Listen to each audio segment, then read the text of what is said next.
Hello student, तो स्वागत है अपने यूट्यूब चैनल एसआरबी मैथमेटिक्स पे।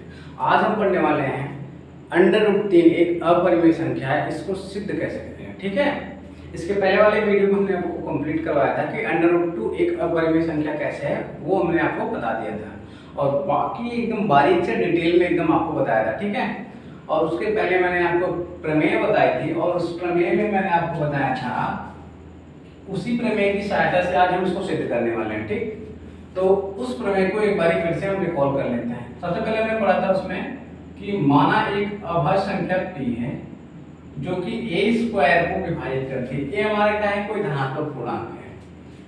कोई एक अभाज्य संख्या p है जो a स्क्वायर को विभाजित करती है,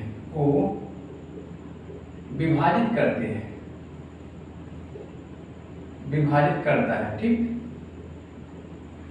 तो p जो है a को भी विभाजित करेगा,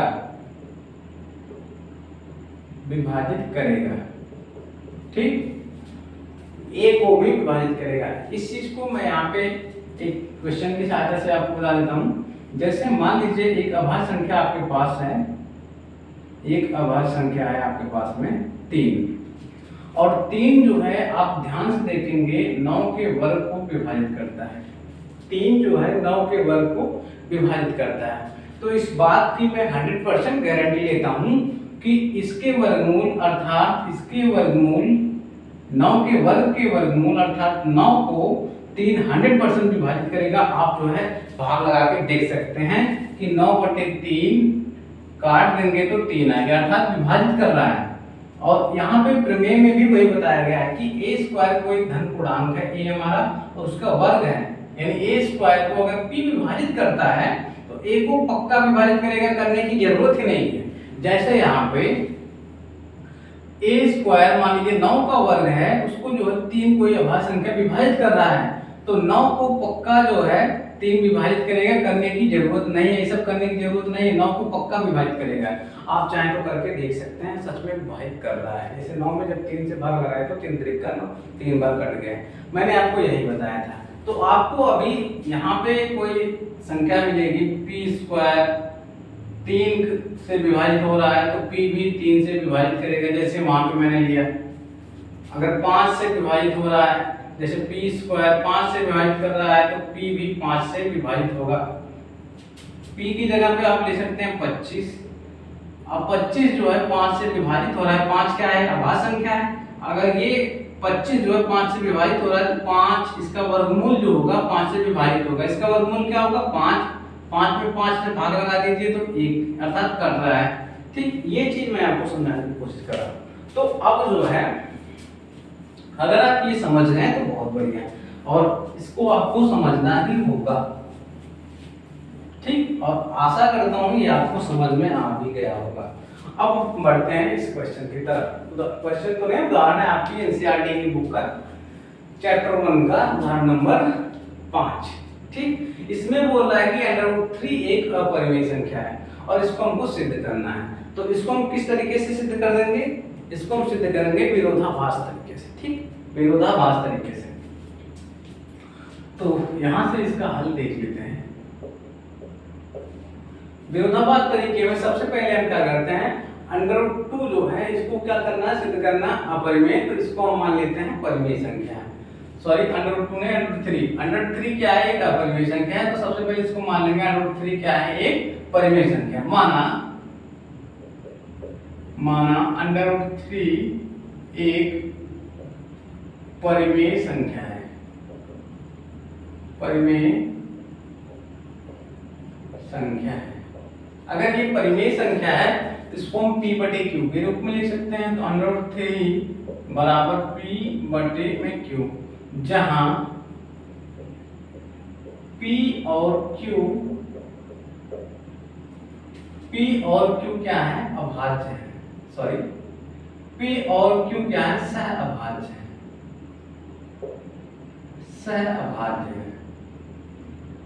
सहअभाज्य है। ठीक, सहअभाज्य का मतलब क्या है, इन दोनों का जो उभयनिष्ठ गुणनखंड होगा वो 1 होगा। उभयनिष्ठ गुणनखंड जो 1 होगा उसको हम इस तरीके से लिख सकते हैं, अर्थात जो इनका HCF होगा HCF ऑफ P और Q क्या होगा, 1 होगा। इतनी चीजें समझ में आई। सबसे पहले √3 को हमको क्या अपरिमेय सिद्ध करना था, तो अपरिमेय सिद्ध करने के लिए हम किस तरीके का इस्तेमाल करते हैं, विरोधाभास तरीके का इस्तेमाल करते हैं। तो विरोधाभास तरीके का इस्तेमाल करने के लिए सबसे पहले हम क्या मानते हैं कि जो संख्या है √3 इसको मानते हैं परिमेय संख्या है। अगर ये परिमेय संख्या मान लिया तो √3 को हम P/Q के रूप में ले सकते हैं। तो P और Q जहां हमारा क्या है, सहअभाज्य है। इतनी चीजें क्लियर होंगी। अब क्या करेंगे, √3 बराबर P/Q है तो दोनों पक्षों का वर्ग कर देते हैं। तो दोनों पक्षों का वर्ग करने पर, दोनों पक्षों का वर्ग करने पर, दोनों पक्षों का वर्ग करने पर तो ये हो जाएगा √3 का वर्ग बराबर P²/Q²। तो √3 जैसे मैंने उस वीडियो में बताया था कि √3 का वर्ग कितना होता है, 3, सॉरी √2 का वर्ग कितना होता है, 2। तो वैसे ही √3 का वर्ग कितना हो जाएगा, अगर अंडर में कोई भी संख्या अगर उसकी घात 2 है, जो अंडर में संख्या होती है वो बाहर निकल के आ जाती है। जैसे यहाँ पे √3 है तो इसकी घात 2 है तो अंडर हट जाएगा, बराबर P²/Q²। अब Q² को इस साइड भेज देंगे तो ये हो जाएगा 3Q² बराबर में P²। ठीक, क्लियर इतनी बात। अब क्या करेंगे, इसको थोड़ा सा आगे पीछे कर लेते हैं, अच्छे से लिख लेते हैं। तो ये हो जाएगा P² बराबर 3Q²। अब यहाँ पे देखिए, अगर इसमें 3 का गुणा है, अगर इसमें 3 का गुणा है तो इसका मतलब ये 3 का गुणक होगा। ठीक, इसका मतलब 3 का गुणक होगा, अर्थात अगर इसमें 3 का गुणक है तो हम ये भी कह सकते हैं कि 3 इसका गुणनखंड जो है 3 भी होगा। अगर इसमें 3 का गुणा है तो इसका गुणनखंड 3 भी होगा। ठीक, ये चीज क्लियर है। तो 3 इसका जो क्या है, इसका गुणनखंड होगा। जैसे यहाँ पे हम करते हैं 4, अगर 12 लिखा है 12 तो इसको लिख सकते हैं 2 × 2 × 3। ठीक, तो इसका मैंने गुणनखंड किया तो इसमें क्या आ रहा है, 3। अब यहाँ पे इसको हम लिख सकते हैं 4 × 3। ठीक, अब इसमें 3 जो है गुणा में है तो इसका गुणनखंड 3 में है। अगर इसका गुणनखंड 3 में है तो 12 का गुणनखंड भी क्या होगा, 3 होगा। वैसे यहाँ पे अगर इसमें 3 का गुणा है तो इसका गुणनखंड जो है इसके गुणनखंड में 3 भी होगा, अर्थात 3 इसका गुणनखंड है। अगर इसका गुणनखंड 3 है, इसका भी गुणनखंड क्या होगा, 3 होगा। क्लियर इतनी बात। अगर इसका गुणनखंड 3 है तो इसका भी गुणनखंड 3 होगा। तो P², अगर यहां से देखिए, अगर ये जो है 12 में 3 का गुणनखंड हो रहा था तो 3 जो है 12 जो है 3 से विभाजित भी हो रहा था। अगर 3 से इसमें भाग लगाएंगे तो कट जाएगा, अर्थात विभाजित होगा। तो वैसे यहाँ पे भी आप लिख सकते हैं कि P² जो है 3 से विभाजित हो रहा है। ठीक, P²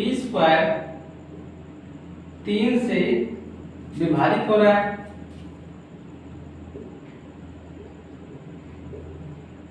विभाजित हो रहा है। या फिर आप लिख सकते हैं, इसको छोड़िए, या फिर आप लिख सकते हैं इसी चीज को लिखेंगे, इसी चीज को लिखेंगे P² का एक गुणनखंड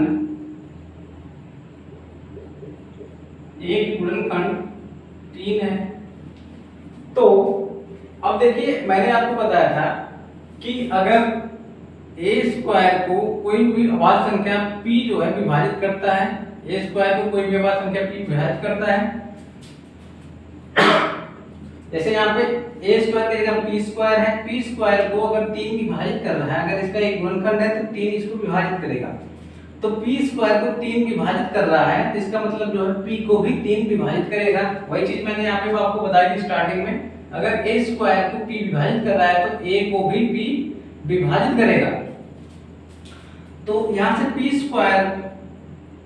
P² का एक गुणनखंड 3 है तो P का भी एक गुणनखंड 3 होगा। अगर P² को विभाजित कर रहा है तो P भी 3 P को भी 3 जो है विभाजित करेगा, अर्थात P का भी एक गुणनखंड 3 होगा। अगर P स्क्वायर का एक गुणनखंड 3 है तो P का भी एक गुणनखंड 3 होगा। क्लियर है ये बात? ये चीज समझ में आई? अगर एक गुणनखंड 3 होगा अर्थात 3 इसके गुणा में होगा, P बराबर 3 इसका एक गुणनखंड है और गुणा में कोई एक संख्या रख सकते हैं तो 3 आएगा, 2 रखेंगे तो 6 आएगा, मतलब 6 कोई संख्या है P, उसमें 3 एक गुणनखंड है तो 6 हो जाएगा। इस तरह से कोई भी संख्या है इसको हम मान लेते हैं गुणा में m है। ठीक, इसको समीकरण नंबर 2 नाम दे देते हैं, इसको समीकरण नंबर 1 नाम दे देते हैं। ये समझ में आया ना? 3m कैसे हुआ? m की जगह पे आप कोई भी संख्या रखेंगे तो एक जो है 3 की गुणनखंड वाली संख्या मिल जाएगी, ऐसी संख्या मिलेगी जिसमें 3 का गुणा रहेगा। ठीक, क्लियर है ये बात? तो m इसलिए रखा कि 3 का गुणक मिल जाएगा कोई संख्या। ठीक, अब ये p बराबर 3 जो 3m है इसको समीकरण 1 में रख देंगे। p बराबर 3m को समीकरण 1 में रख देंगे। जब p बराबर 3 को समीकरण 1 में रखेंगे तो p की जगह पे 3m हो जाएगा। यहां से देखिए p की जगह पे 3m हो जाएगा तो ये 3m हो जाएगा, इसका होल स्क्वायर क्योंकि यहाँ पे स्क्वायर बराबर 3q स्क्वायर। ठीक, क्लियर है ये बात? अब क्या करेंगे, 3 का वर्ग करेंगे तो 9 हो जाएगा, m का स्क्वायर तो m स्क्वायर बराबर 3q स्क्वायर। क्लियर है ये बात? और यहाँ से 3 से 3 कट गया तो ये हो जाएगा 3m स्क्वायर बराबर q स्क्वायर। इसको थोड़ा सा आगे पीछे करके लिख सकते हैं तो ये हो जाएगा q स्क्वायर बराबर 3m स्क्वायर। ठीक, इतनी बात क्लियर है भाई? अब क्या करेंगे, यहाँ पे भी देखिए 3 इसके गुणा में है अर्थात 3 जो है इसका एक गुणनखंड है। अगर इसका एक गुणनखंड 3 है तो इसका भी एक गुणनखंड होगा 3, यानी q स्क्वायर का, यहां से हमको दिख रहा है कि q स्क्वायर का एक गुणनखंड 3 है।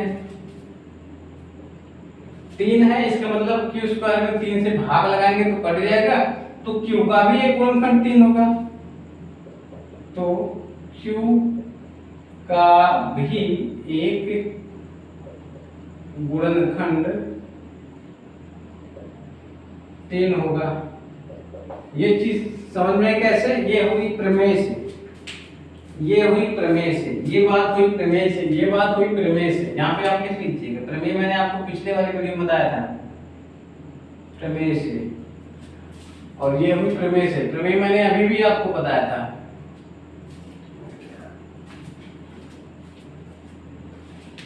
क्लियर है भाई? प्रमेय से तो यहां से हमको क्या मिल रहा है कि जो p जो यहाँ पे p है वो भी 3 का गुणक है और यहाँ पे q है इसमें भी 3 का गुणा है। ठीक, तो p और q दोनों का गुणनखंड जो है 3 है। अगर ध्यान से देखें, अगर इसका गुणनखंड करते हैं तो 3, तो यानी p का भी गुणनखंड 3 है और यहाँ से भी जो है, तो यहाँ से हमको पता चला q का भी एक गुणनखंड 3 है, तो इसको हम लिखते हैं q बराबर 3n। n जैसे इसको m लिखा था वैसे यहाँ पे n लिखेंगे। n की जगह कोई भी संख्या रखेंगे तो q एक संख्या मिलेगी ऐसी जो 3 का गुणक होगी, यानी उसका अगर गुणनखंड करेंगे तो हमें 3 उसमें मिलेगा। ठीक, इसलिए हमने n लगा दिया। ठीक, इतनी बात क्लियर है भाई? अब जो है p और q, इसमें भी जो 3 का गुणनखंड दिखाई दे रहा है, इसमें भी 3 का गुणनखंड दिखाई दे रहा है, तो p और q दोनों ऐसी संख्या यहाँ पे मिल रही हैं जिसमें 3 एक गुणनखंड है। तो यहाँ से आपको पता चल रहा है कि स्पष्ट है कि p और q दोनों में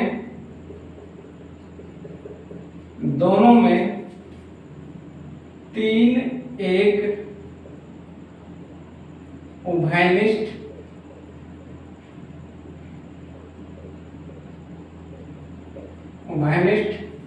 गुणनखंड है।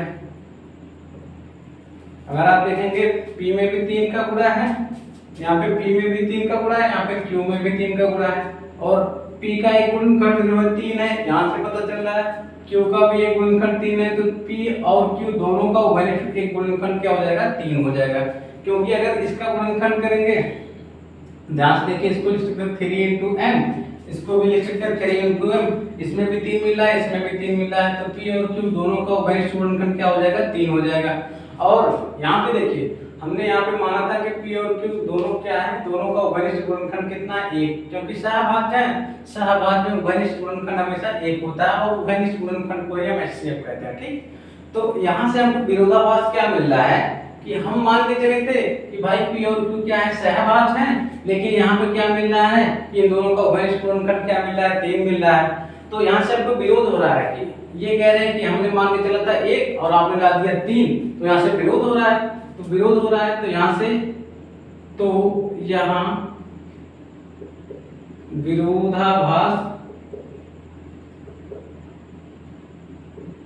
विरोधाभास उत्पन्न हो रहा है।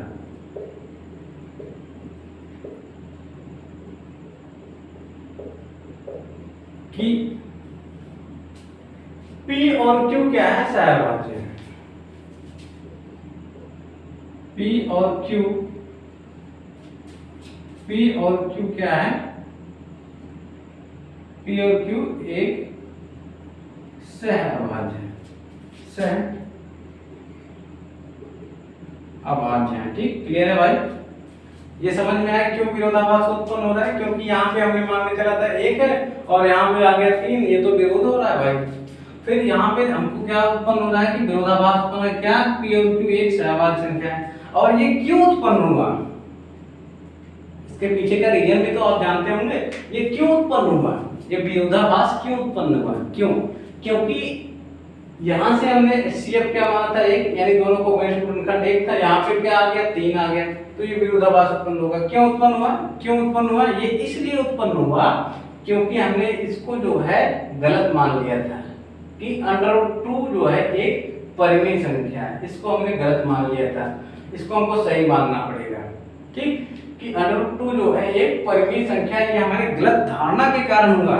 शुरू में हमने क्या माना था कि √3 क्या है, √3 एक परिमेय संख्या है, इसी के कारण जो है ये हमारा यहाँ पे उभयनिष्ठ गुणनखंड 3 आ गया है, इसी के कारण जो है उभयनिष्ठ गुणनखंड 3 आया है। तो √3 एक परिमेय संख्या है, इसी धारणा के कारण यहाँ पे 3 आया, अर्थात यह हमारी धारणा गलत थी कि √3 एक परिमेय संख्या है। तो इसको भी लिख लेंगे। अतः हमारी धारणा, मान्यता, जो भी कह थे, जो हमने माना था कि √3 जो है एक परिमेय संख्या है, हमारी मान्यता गलत थी। क्या कि √3 एक परिमेय संख्या है, परिमेय संख्या है। तो क्या हो सकता है, तो क्या हो सकता है भाई, अगर हमारी मान्यता √3 जो है एक परिमेय संख्या यह गलत थी, इसको हमने सिद्ध किया है, तो क्या हो सकता है, वास्तविक संख्याएं दो ही संख्याएं होती हैं, दो संख्याओं से मिलकर बनती हैं वास्तविक संख्याएं, एक तो परिमेय, दूसरी अपरिमेय। एक तो हमने मान लिया कि ये परिमेय है, जिसको माना तो यहाँ पे हमें जो है विरोधाभास उत्पन्न हो गया। तो दूसरी क्या हो सकती है, दूसरी क्या हो सकती है कि √3 जो है एक अपरिमेय संख्या होगी।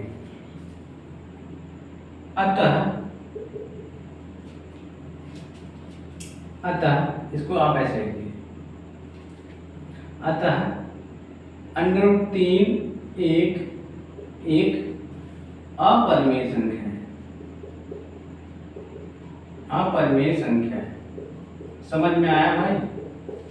समझ में आया तो कमेंट जरूर करिएगा। ठीक, कैसे होगा ये समझ में आया? क्लियर है भाई? ये चीज क्लियर है? इसको आप नोट डाउन कर लीजिए। और यही जो है हमको सिद्ध करना था कि √3 क्या है, एक अपरिमेय संख्या है। तो कैसे सिद्ध हुआ, ये चीजें समझ में आई? सबसे पहले माना कि ये परिमेय संख्या है, ये p/q ले सकते हैं, वर्ग कर दिया तो p² बराबर 3q² आ गया। तो यहाँ से हमको क्या पता चला, ये 3 का गुणक दिखाई दे रहा है, तो अर्थात इसका जो है गुणनखंड 3 है। अगर इसका एक गुणनखंड 3 है तो इसका भी एक गुणनखंड 3 होगा। अगर p² का एक गुणनखंड 3 है तो प्रमेय के द्वारा p का भी एक गुणनखंड 3 होगा। तो इसको हम लिखते हैं p बराबर 3m। इसको उठा के इस समीकरण में रख दिया तो यहाँ पे आ गया भाई, यहाँ पे आ गया तो 9m² बराबर 3q²। तो इससे 3 से 9 कट गया तो 3m² बराबर q², तो q² बराबर 3m²। तो यहाँ से हो जाएगा q, यहाँ से देखिए इसमें 3 का गुणा है, अर्थात इसमें 3 एक गुणनखंड है, 3 इसका एक गुणनखंड है तो इसका भी एक गुणनखंड होगा। तो q² का एक गुणनखंड जो है 3 है, तो q का भी एक गुणनखंड 3 होगा। क्यों? प्रमेय से। प्रमेय मैंने आपको स्टार्टिंग में बताया, इसके पहले वाले वीडियो में बताया था। स्पष्ट है कि p और q दोनों क्या है, 3 का एक घनिष्ठ गुणनखंड है। तो यहाँ से विरोधाभास उत्पन्न हो रहा है कि पहले माना था 1, यहाँ पे आ गया 3, तो विरोधाभास उत्पन्न हो रहा है। तो हमारी मान्यता किस मान्यता के कारण होगा कि √3 क्या है, परिमेय संख्या है। तो यहाँ से स्पष्ट हुआ कि √3 क्या है, अपरिमेय संख्या है। ये सिद्ध हो गया भाई, इसको आप नोट डाउन कर लीजिए, ठीक है। अब देखिए आगे हम पढ़ने वाले हैं, आगे हम पढ़ेंगे कुछ इंपॉर्टेंट नोट्स हैं, उसको हम पढ़ेंगे, इसके बाद जो है आगे बढ़ेंगे, ठीक।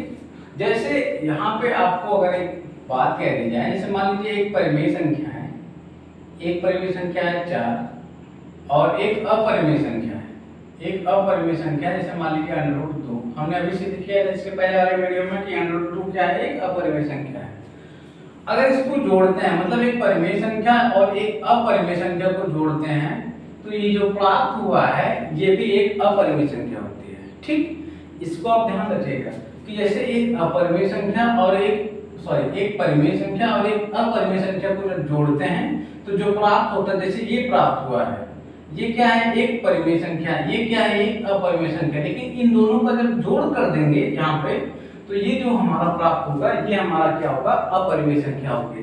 जैसे और देख लीजिए 5 क्या है, 5 क्या है, हमारा परिमेय संख्या है, और इसमें जो है √3 जोड़ देते हैं तो ये हमारी क्या हो जाएगी, अपरिमेय संख्या हो जाएगी। जैसे 11 जो है, 11/2 मान लीजिए एक परिमेय संख्या है, इसमें जो है √2 जोड़ देंगे तो ये क्या हो जाएगी, हमारी अपरिमेय संख्या हो जाएगी। इसी प्रकार अगर हम 5 में √2 घटा देते हैं तो ये हो जाएगी हमारी अपरिमेय संख्या। अगर किसी परिमेय संख्या में से किसी अपरिमेय संख्या को घटा दिया जाए तो प्राप्त संख्या जो होती है हमारी वो अपरिमेय संख्या होती है, ये भी हमारी अपरिमेय संख्या होगी, ठीक। इसी तरह से अगर 17/100 में से √3 घटा दिया जाए तो ये हमारी क्या हो जाएगी,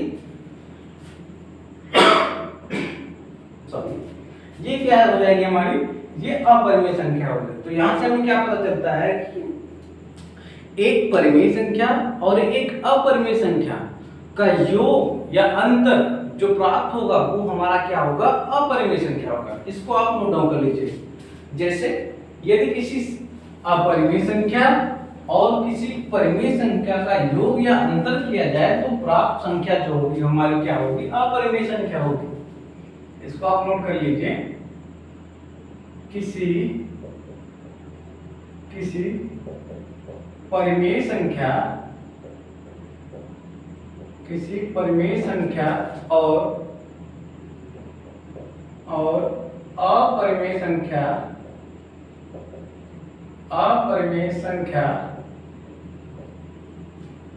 संख्या और अपरिमेय संख्या का योग और अंतर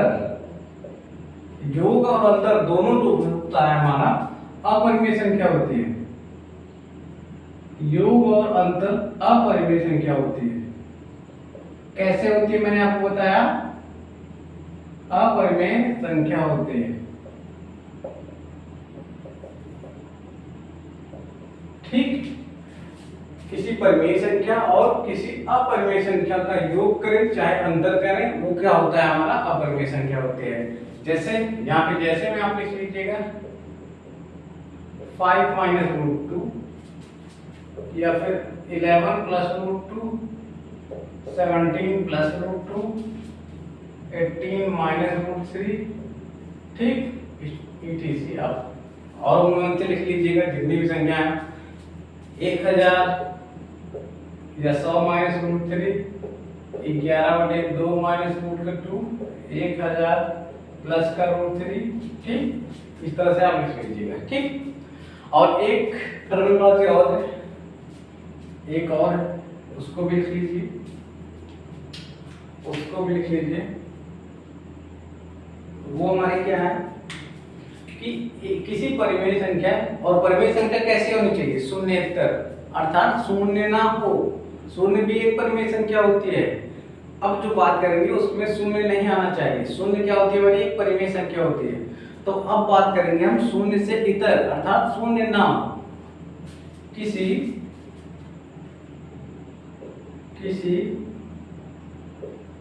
शून्येतर, किसी शून्येतर परिमेय संख्या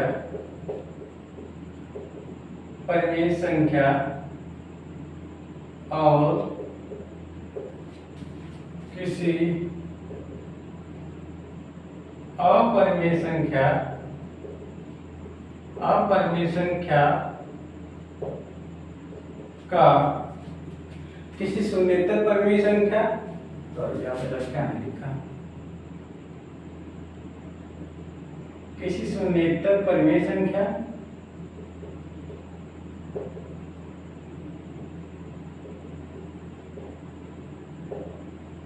और किसी अपरिमेय संख्या का गुणा व भाग,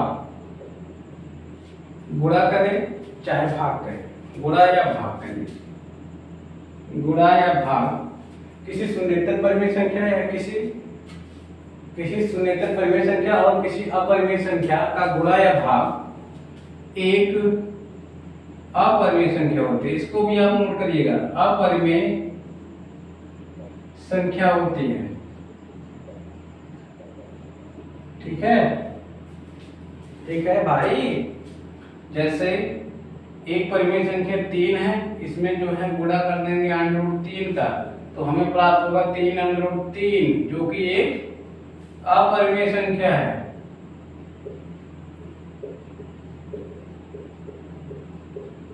ठीक है, एक संख्या है हमारा 11/2, गुणे में अगर √3 से गुणा कर देंगे तो 11 √3/2, ये भी एक अपरिमेय संख्या है।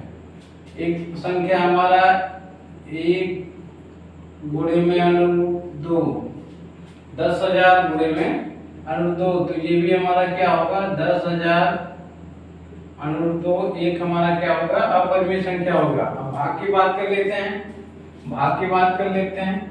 जैसे 2 में बटे में √2, तो इसको जब सॉल्व करेंगे √2 आएगा, या फिर आप इसको दे तो किसी परिमेय संख्या में अगर अपरिमेय संख्या से भाग लगाएंगे तो ये भी क्या होगा हमारा अपरिमेय संख्या होगा, अपरिमेय संख्या।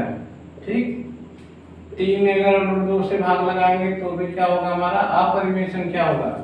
4 में अगर √3 से भाग लगाएंगे तो क्या होगा हमारा अपरिमेय संख्या होगा। ठीक है, या फिर √3 में अगर 4 से भाग लगाएंगे तो भी हमारा अपरिमेय संख्या होगा। √2 में अगर 1000 से भाग लगाते हैं तो भी हमारा अपरिमेय संख्या होगा। तो मैंने सारे के सारे एग्जाम्पल आपको करवा दिया। ठीक है, तो इसको आप नोट डाउन कर लीजिएगा। इसके बाद जो है नेक्स्ट वीडियो में हम आपको कराएंगे एग्जाम्पल, इसके बाद प्रश्नावली के सभी क्वेश्चन। तो हमारा ये चैप्टर जो है वास्तविक संख्या ये हमारा कंप्लीट हो जाएगा, फिर हम पढ़ेंगे आगे। ठीक, तो यहाँ तक किसी का कोई डाउट हो तो कमेंट में बताइएगा, और वीडियो पसंद आए तो लाइक कीजिएगा, शेयर कीजिएगा, सब्सक्राइब कीजिएगा। Thank you.